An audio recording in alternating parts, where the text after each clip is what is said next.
আজ আমরা তপু নামের ছোট্ট একটি বালকের গল্প শুনব। তপুর খুব শখ সে একটা বাগান করবে। একদিন তার দাদু তাকে একটি ছোট্ট বাদামি বীজ দিলেন।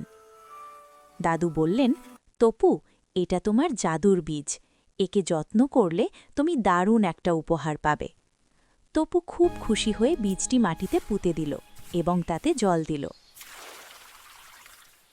1 ঘন্টা পরেই সে দৌড়ে গেল দেখতে, কিন্তু মাটির নিচে কিছুই দেখা যাচ্ছে না।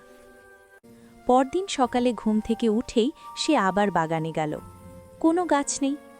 তপু মন খারাপ করে দাদুকে বলল, দাদু, তোমার জাদুর বীজ তো কাজ করছে না, কোনো ফুলও নেই, ফলও নেই। দাদু হেসে বললেন, তপু, জাদুর জন্য একটু ধৈর্য বা পেশেন্স ধরতে হয়।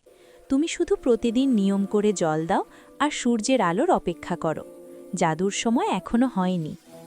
তপু দাদুর কথা শুনল। সে প্রতিদিন সকালে উঠে একটু করে জল দিত আর চারাটির সাথে কথা বলতো। অনেক দিন হয়ে গেল।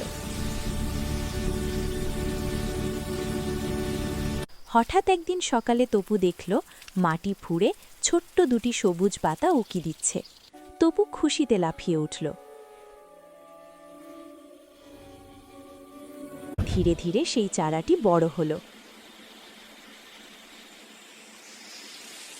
এবং একদিন সেখানে টকটকে লাল একটা সুন্দর ফুল ফুটল। তপু বুঝল, সব ভালো জিনিসের জন্যই একটু অপেক্ষা করতে হয়, আর সেই অপেক্ষার পর যা পাওয়া যায় তা সত্যিই জাদুর মতো সুন্দর।